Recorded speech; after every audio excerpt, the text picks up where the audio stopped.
Bienvenue! Continuons notre voyage dans le passé et revisitons l'actualité de l'arcade aux États-Unis de 1979. Aujourd'hui, on va regarder de plus près 2 numéros d'une publication importante pour les pros de l'époque, Playmater Update. On a ceux du 1er et du 31 décembre 1979. L'idée, c'est de voir un peu ce qui se passait dans l'industrie juste avant le grand virage des années 80. Quelles étaient les nouveautés, les discussions, les défis du moment? Oui, c'est une période passionnante, vraiment. Fin 7-9, on sent bien que l'électronique monte en puissance dans les jeux. Mais attention, hein, tout ce qui est mécanique et surtout la maintenance au jour le jour, le dépannage, ça reste absolument clé pour les exploitants. On est vraiment dans une phase de transition. Alors justement, commençons par un acteur qui bougeait pas mal, Gremlin, qui à l'époque faisait partie de Sega. Fin décembre 79, ils ont fait une grosse réunion internationale pour leur distributeur à Chicago. C'était juste avant le salon de l'AMOA, l'assaut des opérateurs quoi, et apparemment ils avaient des nouveautés assez étonnantes à présenter. D'abord, un concept qu'ils appelaient Duel. Alors l'idée, c'était une seule borne d'arcade. Mais avec 2 jeux vidéo différents dedans. C'est ça, Mm. exactement. Complètement indépendant. On pouvait avoir ça en borne droite, en table cocktail, ou même un format plus fin, slimline, il disait, assez nouveau pour l'époque. Ah oui, original. Et quel était l'argumentaire derrière? Le président de Gremlin, Frank Fogelman, y voyait plein d'avantages. Si un joueur en a marre d'un jeu, il zappe sur l'autre. Malin. Et si une des cartes tombe en panne, eh bien la borne n'est pas complètement hors service. Elle continue de gagner de l'argent avec le deuxième jeu. Logique. Et pour l'exploitant? Une économie potentiellement. Une seule location d'emplacement, mais 2 jeux qui rapportent. Il pensait même à des marchés précis comme en Hollande apparemment. Ah bon? Pourquoi la Hollande? Il y avait des règles limitant le nombre de machines par lieu, genre un seul jeu par café. Donc là, c'était une solution. D'accord, je vois. Il l'avait testé 6 mois au Japon avant, et ça avait l'air de bien prendre. Ce qui est intéressant, c'est ce que ça implique. Fogelman disait que ça pourrait changer le modèle des opérateurs, qu'ils pourraient sortir du business des bornes elles-mêmes. Pour se concentrer juste sur le contenu, les jeux, Voilà. C'est une idée forte, quand même. Et ça pose la question, si on met 2 jeux, pourquoi pas 3, 4, plus? c'est vrai. Est-ce que c'est pas l'ancêtre des systèmes multijeux qu'on verra débarquer plus tard? On peut se le demander, oui. Et c'était pas fini chez Gremlin. Il lançait aussi le mini-vidéo. Mini-vidéo, c'était quoi ça? Alors là, c'était une toute petite borne, genre 50-60 cm de côté, tu vois, avec un tiroir. Un tiroir? Oui, et dedans, il y avait tout, les commandes, le son, l'électronique. Et l'idée géniale, c'était qu'on pouvait changer de jeu juste en changeant le tiroir. Ah, pratique. Il proposait 6 jeux Gremlin au début, Hustle, Head-On, Deep Scan, ce genre de choses. Et l'avantage, c'était quoi? La taille? Oui, principalement. Plus petit, donc moins cher pour l'opérateur, et surtout, ça permettait de mettre des jeux vidéo là où on n'aurait jamais pu caser une borne normale avant. Dans des petits coins, des endroits un peu exigus. Exactement. Mais le plus drôle, c'est d'où venait l'idée. Raconte. Apparemment, ça a été développé au départ pour l'US Navy. Pour les bateaux? Oui, Non! Sérieux? oui. Ils voulaient un truc solide, compact et surtout moins dangereux niveau incendie. L'application commerciale pour les salles d'arcade et les cafés, elle est venue après. Incroyable. Ça montre bien comment l'innovation technique était parfois liée à des besoins très spécifiques au départ. Tout à fait. Et ça rejoint ce que disait David Rosen, le grand patron de Sega. Il expliquait comment ils adaptaient leur stratégie au marché japonais. Ah oui, il y avait des différences notables, c'est ça. Énorme, selon lui. Il disait le Japon, c'est pas un pays de flippers. En revanche, les jeux vidéo, ça avait cartonné là-bas. Surtout les tables cocktails. Les tables basses sur lesquelles on pouvait jouer en buvant son café. Voilà, c'était, selon Rosen, leur réponse aux flippers. Donc leur stratégie, c'était de faire des tables spécifiques qui collaient bien à l'ambiance des lieux japonais, comme les cafés justement. Malin. Et il insistait sur un point clé, l'importance de la compétence du joueur. Il lançait des jeux multiphases, il appelait ça, comme Head-On par exemple. Multiphase, c'est-à-dire. Le jeu devenait plus dur par palier. D'abord, t'affrontes une voiture contrôlée par l'ordi, puis 2, puis 3. Ah oui, pour augmenter le challenge progressivement. Exactement. Le but, c'était de flatter l'habilité du joueur, de le rendre fier, quoi, et de le garder accroché plus longtemps. Un jeu basé sur le skill, pas juste sur la chance. Et Rosen, il comparait pas mal les marchés US et japonais, non? Ah oui, et il n'y allait pas de main morte, hein. Il trouvait le marché américain un peu endormi, moins prêt à tenter des choses que d'autres pays. Carrément. Il donnait un chiffre assez fou pour l'époque, fin 79. Il estimait que moins de 10% des Américains avaient déjà joué à un jeu d'arcade. Seulement 10%? C'est très peu. Alors qu'au Japon, d'après lui, grâce à l'arrivée des jeux dans plein de nouveaux endroits comme les cafés, on était entre 30 et 50% de la population touchée. La différence est énorme. C'est clair.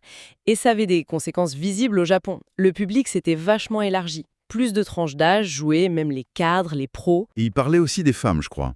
Oui, la barrière des sexes était tombée là-bas. Voir des femmes jouer, c'était devenu normal. Alors qu'aux US, c'était encore très ado et masculin. L'âge moyen n'était pas le même non plus, hein. Non. Au Japon, c'était plutôt la vingtaine. Aux US, l'adolescence. Du coup, Rosen se demandait comment les États-Unis allaient faire pour toucher ces nouveaux publics.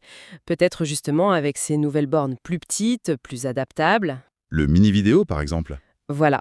C'était une piste. Mais forcément, qui dit succès et innovation dit... Copie. Exactement. Et là, Marita Kedenis, qui gérait l'export chez Gremlin, était très ferme. Sega Gremlin allait défendre ses droits d'auteur. Point barre. L'argument classique. La R&D coûte cher. C'est ça. Si on laisse copier, plus personne n'investit pour innover. Donc, ils annonçaient clairement qu'ils poursuivraient les copieurs. C'était le début d'une longue bataille, ça. Et pendant ce temps, Atari, l'autre géant de l'époque, que faisait-il? Il n'était pas inactif, mais l'approche était différente. Dans le Playmeter du 1er décembre, il y a une section au titre sympa Teaching an old dog new tricks. Apprendre de nouveaux tours à un vieux chien. Voilà. L'idée, c'était pas forcément de sortir des nouvelles bornes, mais plutôt de proposer des modifs techniques. Pour booster les anciens jeux. Exactement, pour les rendre à nouveau attractifs et prolonger leur durée de vie dans les salles. Et certaines modifs étaient assez surprenantes. Ah oui, donne des exemples. Il y avait des trucs pour recentrer l'image de Pong ou carrément doubler la taille de l'avion dans Pursuit. Pour qu'il soit plus facile à toucher. J'imagine, oui. Ou réduire de moitié la taille du tir dans Turdak. Mais la plus folle, c'était pour Tank. Quoi donc? Une modif permettait au tir de contourner les obstacles. Non, ça change tout. Ah oui. L'objectif était clair, garder les joueurs sur les machines et faire rentrer les pièces, même sur des jeux déjà bien amortis par les opérateurs. Malin aussi, dans un autre genre. Mais j'imagine qu'il fallait pas faire n'importe quoi. Ah non, l'article insistait bien là-dessus. Il fallait les bons outils, un minimum de connaissances pour pas griller les cartes électroniques, les fameux PCB. C'était pas pour les bricoleurs du dimanche. Ça se comprend.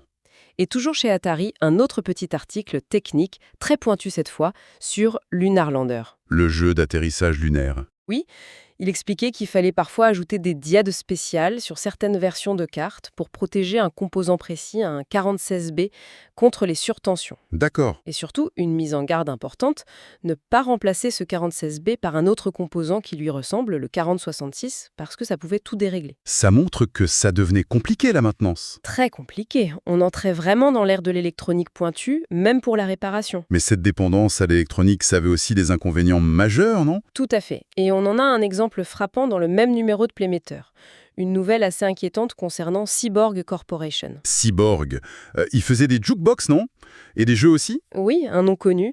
Il venait de se placer sous la protection du chapitre 11, la loi sur les faillites aux États-Unis.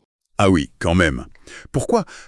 Le président, John Chapin, expliquait ça par de gros soucis d'approvisionnement en composants électroniques. Le nerf de la guerre. Exactement. Pas de composants, pas de production possible. Et donc, des problèmes financiers graves. Mais chapitre 11, ça veut pas dire liquidation totale, si. Non, et c'est ce que les avocats et la com de Cyborg soulignaient bien.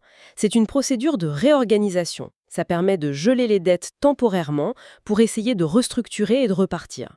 L'entreprise continuait de fonctionner. Il restait optimiste alors? Oui, Chapin parlait même d'un nouveau prêt obtenu et d'une reprise de la production très bientôt. Mais ça montre la fragilité liée à ces composants. Et ça souligne l'importance de la maintenance et des compétences techniques, j'imagine. Absolument. Et d'ailleurs, fin 79, on voit fleurir plein d'initiatives de formation. C'est frappant. L'Association des opérateurs de l'Ohio, l'OEMA, organisait carrément une école de 10 jours. 10 jours pour apprendre quoi? Pour former des techniciens aux nouveaux flippers électroniques. Avec un expert reconnu. Au programme, lire les schémas, comprendre les circuits, savoir utiliser un multimètre, faire de la maintenance préventive, le b.a.-ba de l'électronique appliquée au jeu. Et ce n'était pas la seule initiative? Non, loin de là. À Atlanta, un distributeur organisait un séminaire de 2 jours avec des formateurs de chez Bally et Midway. les grands noms du flipper et du jeu vidéo. Exactement. Il formait des dizaines de techniciens au dépannage des cartes de jeu comme Space Invaders, Phantom, les bowlings électroniques. Ils expliquaient le fonctionnement des microprocesseurs Balier aussi. Il y avait même des exercices pratiques de résolution de panne. On sentait vraiment le besoin de monter en compétences. C'est clair. On voyait aussi des formations Atari, des séminaires Stern lors d'une convention en Virginie.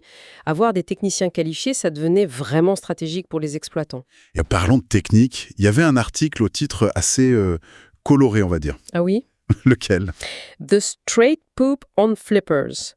Why did ITs make that work? Un peu difficile à traduire. La vérité brute sur les flippers. Pourquoi ce truc fait marcher ce machin? Quelque chose comme ça. C'est l'idée, hein. L'article expliquait de façon très simple comment fonctionne la double bobine d'un flipper. Tu sais, celle qui donne la pêche au batteur. La bobine pouline, qui attire fort au début. Voilà. Et l'autre, moins puissante, qui le maintient juste en position haute, la hold-in. Pour pas qu'elle surchauffe, c'est ça. Exactement. Et le sacré, c'est un petit contacteur, le hausse, End of Stroke Switch. Il s'ouvre quand le flipper arrive en haut et coupe la grosse bobine pour ne laisser que la petite. D'accord. Et l'article expliquait les pannes courantes? Oui, le flipper tout mou, sans plèche. C'est souvent l'EOS qui est sale ou mal réglé. Classique. Le flipper qui claque, qui vibre comme un fou en position haute. C'est probablement la bobine hold-in qui est coupée. Ah oui. Et des conseils de base, nettoyer ce fameux EOS, vérifier le ressort de rappel, s'assurer que le plongeur en métal n'est pas déformé, mettre un peu de lubrifiant au bon endroit, mais jamais sur le plongeur lui-même. Des petits trucs de mécano essentiels. C'est intéressant de voir qu'on expliquait encore ça en détail fin 79. Mais pour les plus pointus, il y avait aussi de l'électronique pure et dure. Comme quoi, par exemple? Un article sur le dépannage d'un composant spécifique, mais hyper important dans les CPU des flippers électroniques.